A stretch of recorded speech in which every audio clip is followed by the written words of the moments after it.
Hi guys, welcome. So I'm going to answer these questions here. We've got number one, is sugar with tea okay if you're on a deficit? Number two is 90 and 45 degree angle on a chest press. Number three is best food options while traveling. Number four is for strength, how to decide what weight to lift.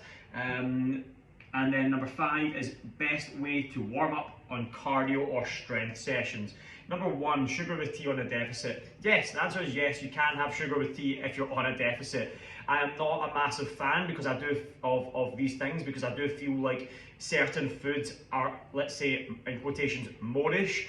For example, if you have 1 cube of chocolate, okay, that's not the end of the world, but how many times you have 1 cube of chocolate? Not very often. You'll end up eating a whole bloody bar. And then you also, when you're having things like that, you're also the basis of your mood. So if you're feeling a bit, frustrated and annoyed that day, and you have it in the house, you end up putting 3 sugars instead of 1, or a whole bar of chocolate instead of 1 cube. So I don't think, and then on top of that, I don't think the quality of ingredients is good. But that's on another subject. I actually think there's more to it than just calories. People think, oh, as long as I eat within calories, I'll lose weight. Yeah, but you also feel terrible. You actually disrupt your gut if you're eating bad ingredients like chocolate and cane sugar.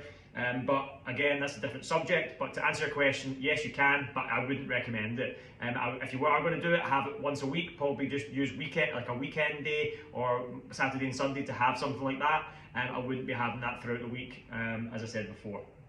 Number two, 90 to 45 degree angle on a chest press. I am not in the gym right now describing it. I'm obviously doing this at home, so I'm going to do this the best I can. So in terms of you doing a chest press, if you're sitting and you're watching this video, put your hand on your chest and sit in a 90 degree angle. So that's a 90 degree angle on a chest press. When you're doing that, you can feel your chest contract, right? But what I can guarantee is if you turn into a 45 degree angle into here and you squeeze it compared to squeezing it here, you're going to feel a lot more activation and a lot easier activation in terms of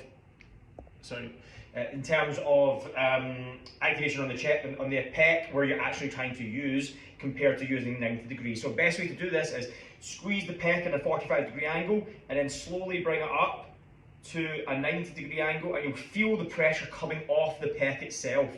And then on top of that, you'll find yourself more of an injury prone exercise because you're overloading parts of the shoulder as opposed to keeping the pressure on the chest muscle. And that is why I don't implement any bench press into anyone's program, is because I find it far riskier than using dumbbells, because you're in a 90 degree angle for most people who are quite basic with it and don't know how to keep the exact pressure on the chest. And even if you are very good at it, there's professional lifters out there who still tear their pec, and it's always with a barbell and never really with a set of dumbbells. Number three is best food options while traveling. Again, the food options I always recommend is meat, right? And you can get that pretty much anywhere. If you're traveling in the short term, then, if you're traveling and you're in an airport and you're then going somewhere after that, and you're going to a place where you can cook food, then ideally just eat before you go on the plane, and then eat when you get off, unless it's a huge long flight. If you eat enough before you go, you don't need to eat. You can live with 30 days without food, or 40 days without food, and 2 days without water. The reason people eat all the time is they're just so used to it. They use it as a kind of different psychological factors, but you don't need to eat all the time. If you eat enough in the morning, and when you go to your next destination, eat there. If you can cook it, then you don't need to worry. If you're on a longer haul flight, then yes, eat before you go, and then when you get to the airport or whatever, eat something within reason. Try and have the highest protein bit of food, and I wouldn't be obsessed by it. I would eat, and then when you get off the plane, go back to normal. That's what I would do. If you're in a holiday destination, then ideally, if you're going on a nice fun holiday with your friends or your partner, and you wanted to relax and be a bit more lenient with your food, then what I would do is I would train. I would eat, high protein, quality foods. I probably wouldn't drink alcohol, but if you're going to, then fine. But there's levels to the game, right? If you don't drink alcohol, then even better. The more you drink, the worse it is. But the least you can drink is as little as possible. And then on top of that, if you're going to be eating what you want, then I would just train in the morning, making sure you're walking enough, and then when you get back. Because if you're on holiday and you're obsessed with calories and stuff like that, you're not going to be using that as a time to relax and a time to take a break. And then you'll be obsessed, and when you come back, you'll be still burnt out. You want to use that time to recharge your batteries, enjoy yourself, and then when you come back, you can get back to it. But I certainly would be very conscious of you're still getting your training done. Even when you're on holiday, you'll still get grumpy and stuff, right? And you're not going to feel that good. So by getting a workout in before breakfast, and then you're going to have a croissant and a big English breakfast or something, then you can enjoy that, as opposed to, you know, being really strict. And then if you don't exercise, you're not going to feel great. You're going to roll out your bed, eat tons of food, feel lethargic, feel a bit rubbish. I think movement is the key to having a good time no matter where you're at. Number 4 is for strength, how to decide what weight. If you are lifting, like let's use shoulder press for example this time, or a squat. If you're squatting and you're lifting within form, if your technique is good and it's the best form you can possibly do, and you're lifting throughout that process, and you're like, okay, well, that was good, it was comfortable, and my technique was as good as I could make it, then I would add more weight. And you'd obviously have to reference that with me to make sure the technique's good enough, and that's why I always say send videos. But if you're squatting, making sure that that technique is good, and if you feel that you've got more in the tank, I would add more weight. I would incrementally add weight. So like if you're doing 40 kilo back squat, go up to 45 and then 50. Don't go from 40 to 60, it'd be too much of a jump. I would do 40 into 45 and then 50 and build up as long as the technique goes. If you feel like you're losing technique, I would stop. I would use that weight for a period of a few weeks or a month or so at least, and then I would build up. You're in no mad rush. You're still going to make strength gains. You're still going to build muscle, lifting consistently. But if you get injured, that's where you end up having a nightmare and you end up going back the way. So, and then if you relate that to chest, same principle. If you're doing 20 kilo chest presses, then I would just then focus on, you know, if it's good form, you're keeping that 45-degree angle throughout, I would then go from, okay, 20, I'll go to 22s. I would lift, if that's the rep range.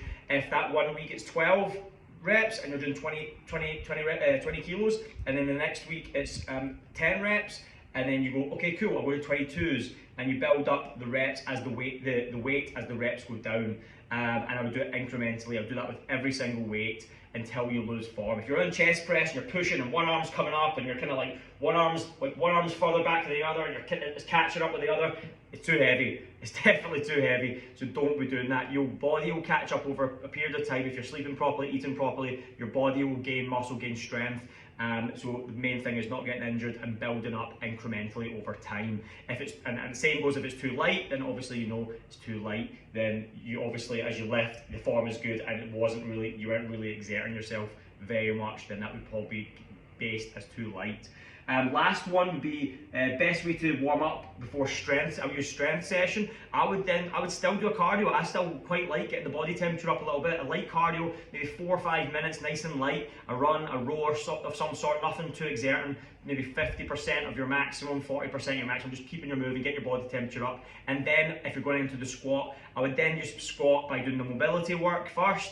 And then once you've done all your mobility work, your hip stretches that we've obviously I've sent over examples over Instagram, etc., YouTube. I would do those, and then once you get into the squat, I would build up the weight. So if you're doing 6 reps at 60 kilos, then I wouldn't go straight into 60 kilos. I would do the bar, and then I would do 40 kilos, 50 kilos, and then I would start my set. And I would also, if it's a 10 reps if it's 12 reps, for example, so 12 reps on the squat, 6 reps on the squat.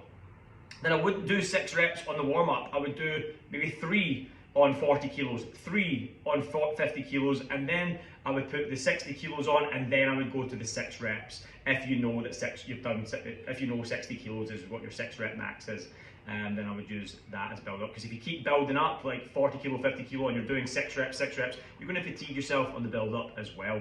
I hope that helps. And any questions, as always, please let me know. And if you want more information on some of the questions, then let me know, and I'll do another video if you want me to expand a little bit more on stuff. So I hope that helps. I try to keep it as quick as possible, under 10 minutes, because I don't want to prolong it, because then people might not stick around. So I'm very conscious of people making sure that they listen in. And as I said, any questions, let me know. Thank you.